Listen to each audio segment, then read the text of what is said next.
Hello. Today we're going to pick up with chapter 19 of Judges, and this is the second part of the epilogue of Judges. We're coming close to the end. This particular story that I'm going to tell today is tragic and sad and as bad as anything you might find on the evening news, if not more so. This is a story that takes place during the lawless days of Israel, where anything goes. Chapter 19, a Levite and his concubine. In those days, Israel had no king. Very significant. Now, a Levite who lived in a remote area in the hill country of Ephraim took a concubine from Bethlehem in Judah. But she was unfaithful to him. She left him and went back to her father's house in Bethlehem, Judah. After she'd been there 4 months, her husband went to her to persuade her to return. He had with him his servant and 2 donkeys. She took him into her father's house, and when the father saw him, he gladly welcomed him and prevailed upon him to stay, probably relieved because it was shameful when his daughter turned back up. So he kept the Israelite there, the Levite there, for several days. He kept convincing him, stay another night, stay another night. And finally, the man left. He saddled up his donkeys and his concubine, and he left. When they were near Jebus, which is Jerusalem, the day was almost gone. The servant said to his master, "Come, let's stop at the city of Jebusites and spend the night." His master replied, "No, we won't go into an alien city whose people are not Israelites. We will go on to Gibeah. Let's try to reach Gibeah or Ramah and spend the night in one of those places." So they went on, and the sun set as they neared Gibeah and Benjamin.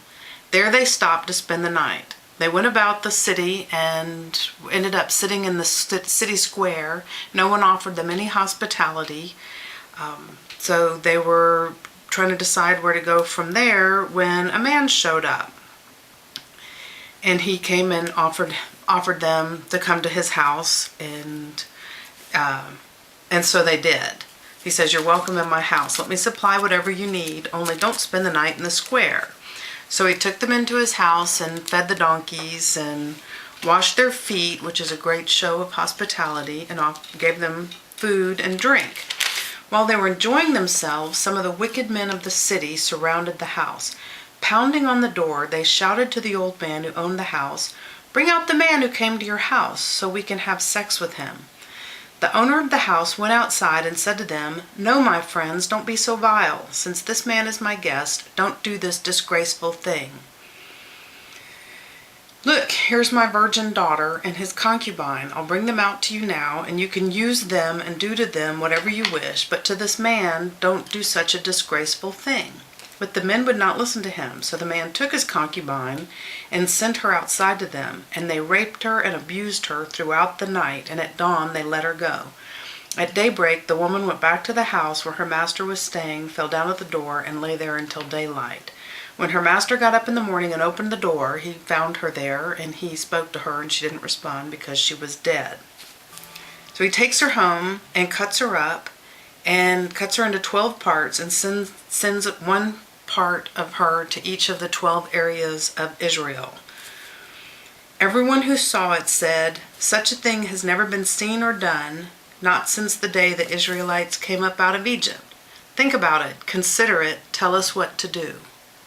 And it was indeed shocking that he would take his dead concubine and cut her up and send her to all of the tribes of Israel, but his intent was to shake things up and wake people up and make them see the evil that was done.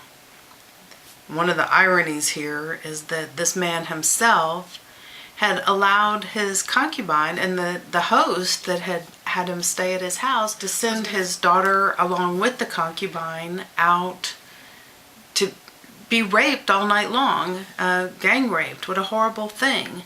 And that they thought that was acceptable. So I appreciate that they objected to the homosexual raping of the man, but certainly object to the taking helpless women and sending them out to be abused and mistreated all night long to the point of death. And this story is very reminiscent of the story of Sodom and Gomorrah, which you may also be familiar. Anyway, this lays the foundation. Part 2 of the story I'll pick up next week as the Israelites fight the Benjamites. Until then, have a good week.